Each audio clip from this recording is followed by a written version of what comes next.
More like you can just get super jacked. Go, cool, take steroids then. If that's your only goal, you would just take steroids. But it's not. At the end of the day, you want to be healthy. So I think it's best that we look at fitness through the lens of health more often.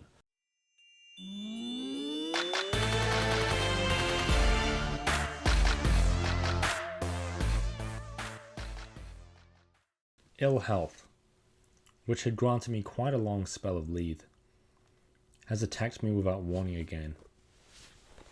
So what does this quote from Seneca really mean, right? This is a letter. This is one of the quotes in Letters from a Stoic by Seneca. So he's writing to one of his friends. He's writing a letter to him about his own ill health, right? And I guess health isn't one of those things that we really think about until we actually have to. Let's say you're 22 years old. Let's say you feel pretty healthy. You can run, you can walk, you can open a jug of milk. It's no problem.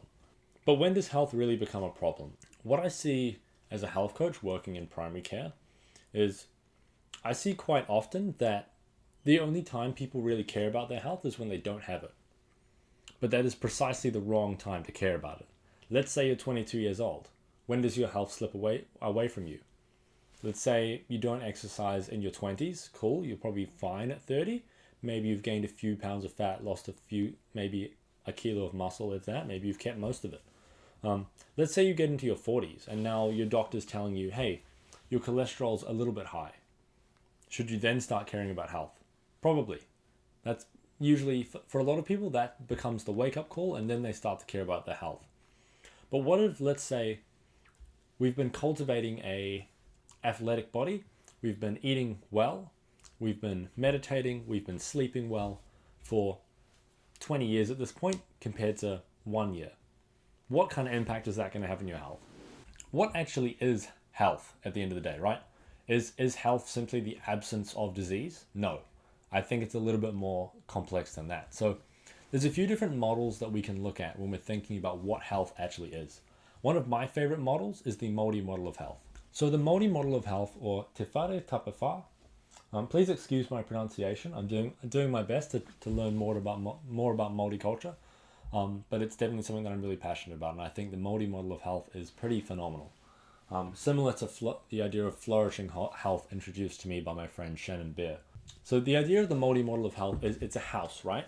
It's got 4 walls. Well, it's got 4 walls and then the ground. Whenua means the land or the roots. So are you connected to nature? The physical health, we call this taha tinana.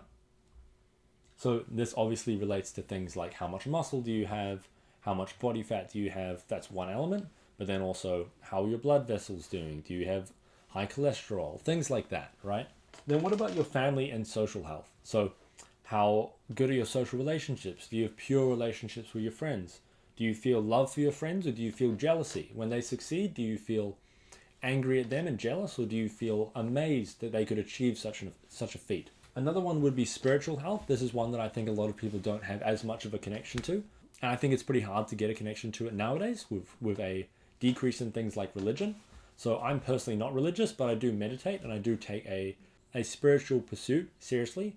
And for me, I see the land, or the whenua, tying in with the taha wairau, or the spiritual health. I see those two tying together.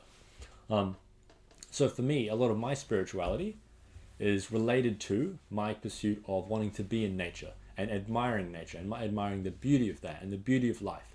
My pursuit of spiritual health comes through pursuing philosophy and pursuing being in nature. Then what about mental and emotional? This is one that gets a lot of coverage nowadays, but I think it's something that a lot of people still don't take very seriously. So a few things that we can do for that is, like, let's say we're depressed. There's probably not a unilateral solution to that, and there's probably not a unilateral cause to that either. So you're probably not just depressed because you don't exercise. I want to note this is outside of my scope of practice, but there's probably a lot of reasons why someone might be depressed. It's probably not just one unilateral reason. It's usually, depression isn't this thing where you're sad about one thing. It's usually a little bit more multidimensional. So let's say someone has a bad sort of biological environment. So they don't get enough sunlight, they don't exercise, they might not eat right, they might sleep at irregular times.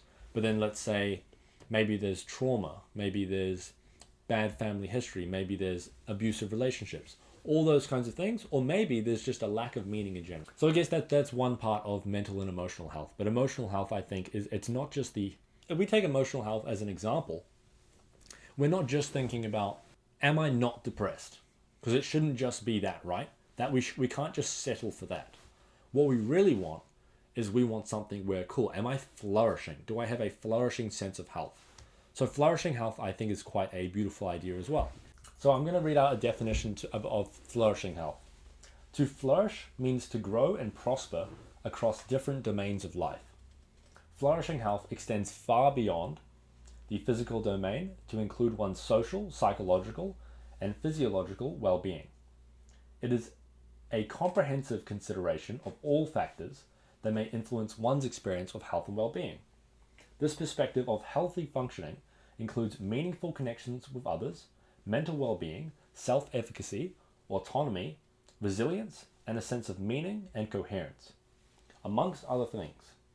Subsequently, health-seeking behaviors include not only eating vegetables and exercising, but also spending time with loved ones, building confidence, and developing a clear sense of direction. So I think if we look at these two models of health, right, we have Te Whare Tapiwha, the Maori model of health, and we have flourishing health. I don't know the actual origins of flourishing health, but Shannon Bear is one of the people that introduced it to me. I'm a really, really big fan of flourishing health as a general idea. Because if we think about it, really, it's not simply about, like, for instance, I have scoliosis. For me to flourish while having this chronic condition, it's not just about me not having chronic pain. What if I don't have chronic pain and I feel like I have no chronic pain, but I'm scared to ride on a skateboard, for example, and I feel limited in my day-to-day life? Am I healthy?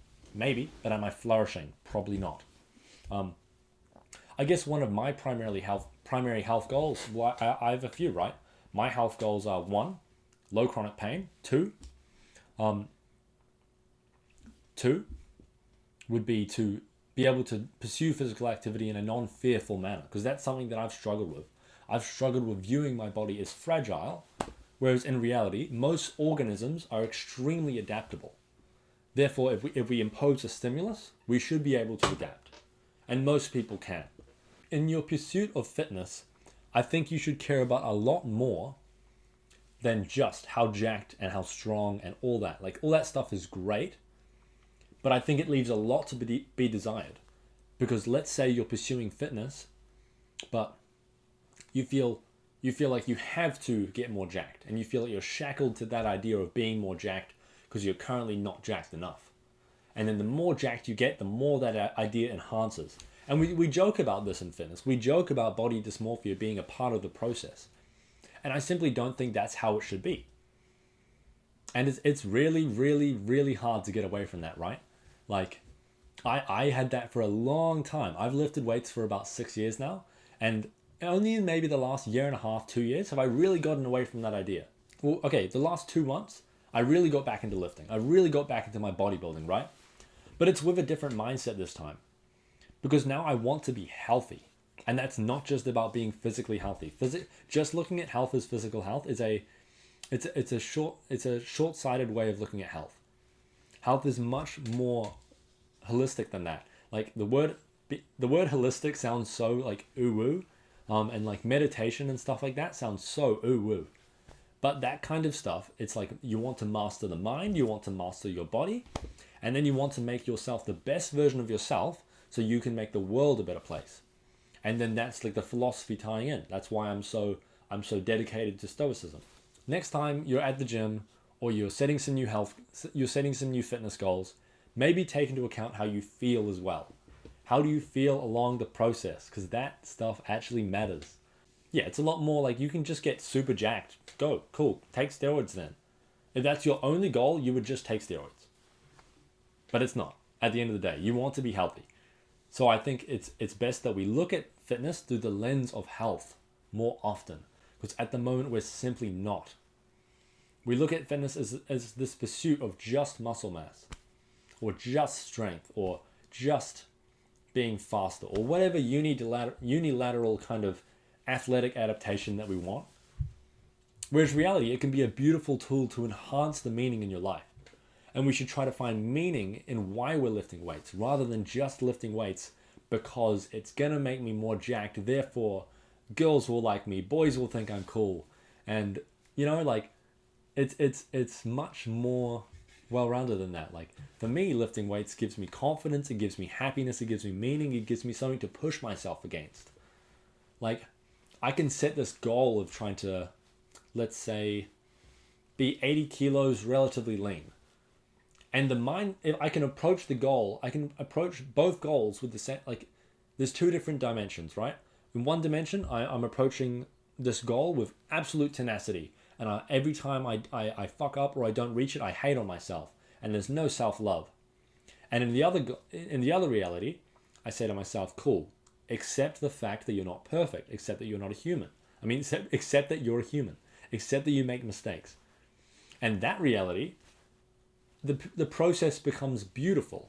Self-love should be associated with your lifting journey. It should not be disconnected. If you enjoyed this video, please like and subscribe. I hope you guys are enjoying the videos. I'm going to be making a lot more over the next few coming months.